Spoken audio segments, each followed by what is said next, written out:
here is a bunch of technology from sport, and what I want to do here is I want to evaluate its impact. Now, I've just chosen a sort of a random selection of softwares and clothing and time equipment, etc. What we're going to do here, first of all, is we're going to take different groupings and look at what's positive and negative. So, considering all that technology, for the performer, for the team, for the coach, is this good or bad? Is this positive? And of course, it's both by definition. So, we get to have better skill learning in sport because we've got more accuracy of information.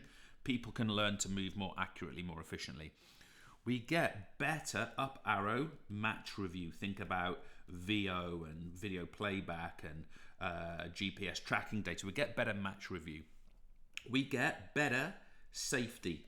And think about contact sports, and even combat sports become safer, perhaps not the safest, but as a result. And what we can get by that is we can get down arrow, we can get fewer injuries, or certainly we can help to prevent or minimize the impact of injuries.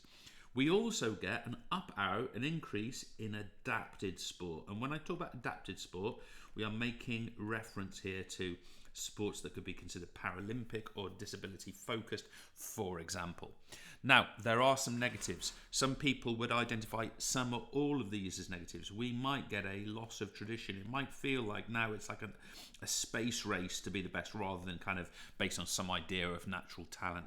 Coaches and performance might become over-reliant. Have you ever found yourself thinking, oh, I've got to get a bit fitter or do more exercise or whatever, and your first thought is like, what have I got to buy, or what technology do I need? That happens to me all the time. Now then, you can argue that it down arrow, it reduces the authenticity of the sport. In other words, is it the case that the person with the best technology wins, as I mentioned before? It's also exclusive, so only those that can afford get it. That might mean that it's obviously more beneficial to kind of real popular sports, for example. We can also argue, and I've touched on this already, that it unlevels the playing field. Let me put that in air quotes. So again, only those who have can the playing field. Let me put that in there. That didn't work out very well, did it? And then finally, performers feel invincible. So I'm going to put sort of invincibility. If you know everything about your performance and you're getting constant feedback and you think, okay, well, I can't get injured because we're doing this sort of preventative measure and that, maybe that leads to invincibility, and performers then might take risks as a result of that. Now, let's take to another group in our sort of sporting cycle. What about sponsors? Why do they like or why do they dislike technology in sport? Well, first of all, they love dynamic advertising. And what I mean by this is advertising that moves. Of course, that could be video based on TV. It could be an electronic, kind of very high quality sort of board around a rugby pitch or something like that. Also, the sponsor gets lots of analytics. Are the adverts working? You get that feedback, and all businesses work like that. You also reach the world. That sounds like a very sort of aspirational thing to say. But the sponsor, because of technology, especially sort of viewing technology, get to reach a much broader audience than perhaps in previous times. Now, a couple of things to bear in mind as negative for the sponsors. The price up arrows. Price goes up because, of course, there's more competition for this sponsorship. And therefore, it requires a lot more funding. Okay, so the actual expense of being a sports sponsor goes up because you've got this now more high-tech version of sport as a result. What about if we think about other people? What about if we start to think about a sporting event or a sporting team? Is technology positive or negative in that scenario? Let's go through the same point of view.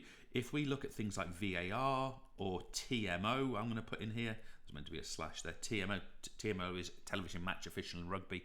They up arrow increase fairness. That's the theory of those kind of video supporting the referees.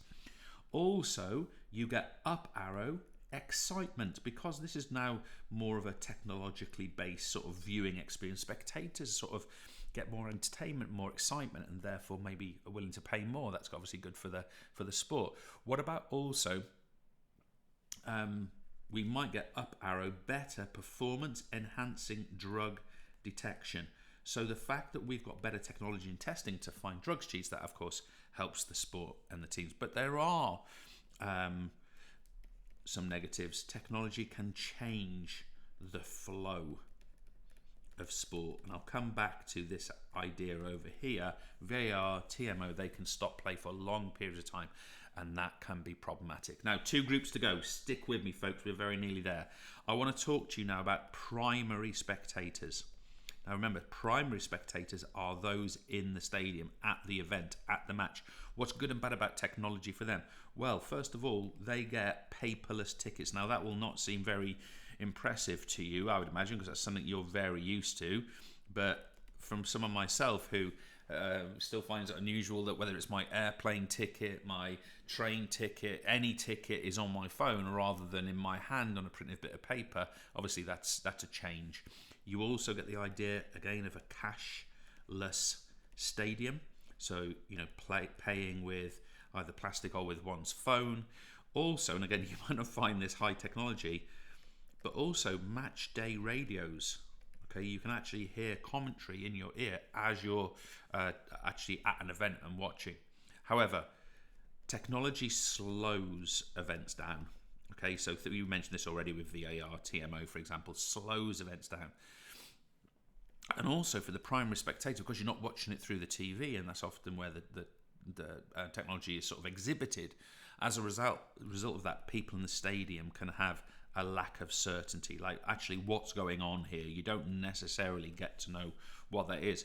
But of course, the secondary spectators, these are people watching from home, of course, their experience is going to be slightly different, right? Because they are probably far more in the know than the primary spectators in the stadium. So, first of all, they get great, so up arrow, more range of angles to actually view something.